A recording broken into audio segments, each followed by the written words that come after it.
दोस्तों आप जब बैंक में पैसा रख रहे हैं तो पता है क्या हो रहा है? आप महंगाई बढ़ा रहे हैं। आप कहोगे क्या बात कर रहे हो सर, बैंक में नहीं रखूंगा तो कहां रखूंगा, पैसा घर में रखूंगा। नहीं नहीं, रखना बैंक में ही है, लेकिन समझ होनी चाहिए कि बैंक में कितना रखना है और कितना नहीं रखना है। दोस्तों मैं हूं भूपेंद्र सिंह राठौड़, एक मोटिवेशनल स्पीकर, एक बिजनेस कोच, और बहुत अच्छे अच्छे वीडियोस आपके लिए लेके आऊंगा। बहुत रिसर्च ओरिएंटेड वीडियोस आप लोगों के लिए लेके आऊंगा और बहुत इंपॉर्टेंट वीडियोस में से एक है। तो इस वीडियो को ध्यान से देखिए, अंत तक देखिए, ताकि आपको समझ में आ सके ये बैंकिंग सिस्टम क्या है और जब आप बैंक में पैसा रखते हैं तो कैसे आप 4.5 गुना से ज्यादा महंगाई बढ़ाने में हेल्प कर देते हैं। दोस्तों जब भी आप बैंक में पैसा रखते हैं तो महंगाई इसलिए बढ़ती है क्योंकि there is a system in banking जिसको बोलते हैं फ्रैक्शनल रिजर्व बैंकिंग। अब ये फ्रैक्शनल रिजर्व बैंकिंग क्या है, इसको समझने से पहले 3-4 चीजें हमें समझनी है। देखिए, आपने अपना पैसा बैंक में रखा, कोई भी आदमी आपका पैसा क्यों रखेगा? ताकि वो उस पैसे से पैसा कमा सके। तो बैंक भी आपके पैसे पे पैसा कमाती है।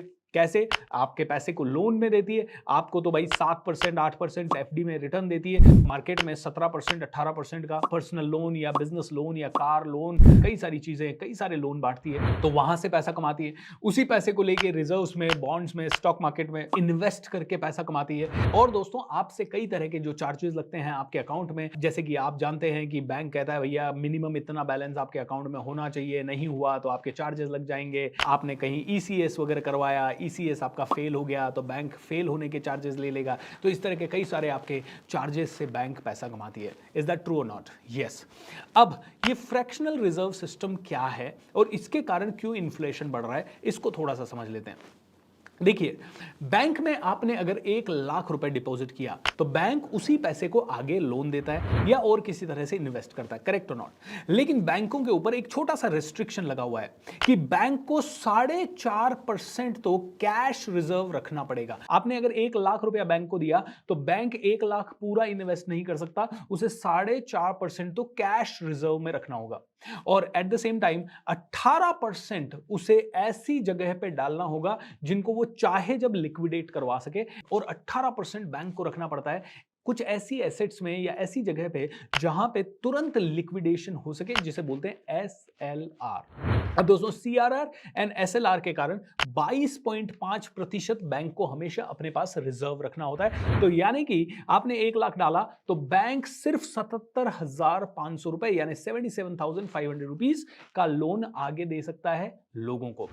अब मान लीजिए मेरा एक दोस्त है जो अमित को एक टीवी खरीदना, उसको टीवी बड़ा पसंद आ गया, वो बैंक के पास जाता है, bank bank bank listen listen listen, मुझे ये टीवी खरीदना है यार, मुझे थोड़ा सा लोन दे दो। बैंक उसको 77,500 रुपए का लोन दे सकता है, क्योंकि मैंने 1 लाख जो की है उसमें से 22,500 का लोन बैंक नहीं बांट सकता।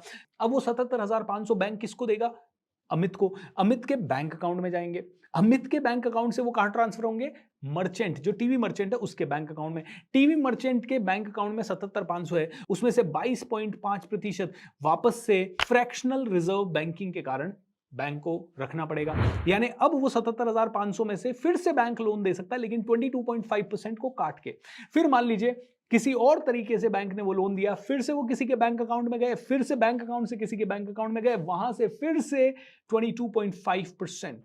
अब दोस्तों, अब महंगाई और इन्फ्लेशन की बात करें तो महंगाई और इन्फ्लेशन क्यों बढ़ेगी? क्योंकि देखिए, बैंक ने 1 लाख रुपए में से पहले 77,000 का लोन दे दिया, फिर 77,000 में से 22.5% घटा के फिर से जो पैसा आया वो लोन पे दे दिया, फिर जो पैसा लोन पे दिया उसमें से भी 22.5% घटा के जो पैसा आया लोन पे दे दिया। तो बैंक ने उसी 1 लाख रुपए को मल्टीपल टाइम्स घुमा दिया, मल्टीपल टाइम सेम पैसा घूम रहा है।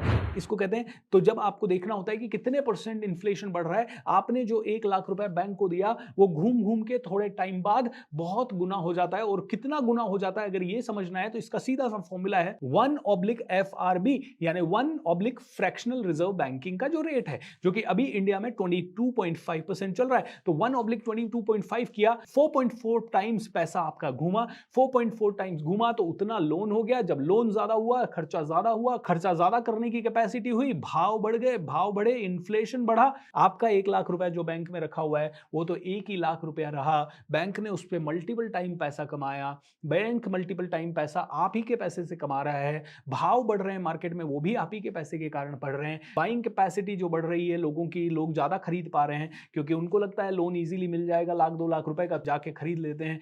तो दोस्तों, बैंक इसीलिए बार बार आपको कहता है लोन ले लो, सभी चीजों पे ईएमआई ले लो, कोई भी चीज खरीदनी है तुरंत लोन पे ले लो।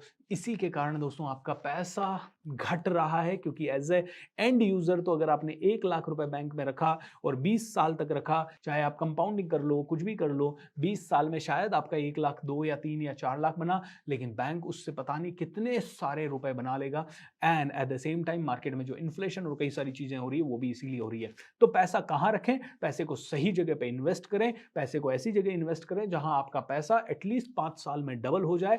इसके बहुत सारे ऑप्शंस होते हैं, कभी डिटेल में और दूसरा वीडियो बनाएंगे, लेकिन उम्मीद करता हूं ये वीडियो आपको पसंद आया होगा, आपने इससे बहुत कुछ सीखा होगा। तो अगर सीखा है तो नीचे कमेंट बॉक्स में जाके शेयर करें कि क्या क्या सीखा है, and I am sure we will be able to make more videos like this. अगर आपका एनकरेजमेंट रहा, आपको ये वीडियोस पसंद आए, तो we will be able to do many many other things. Thank you so much, lots of love and take care. नमस्कार।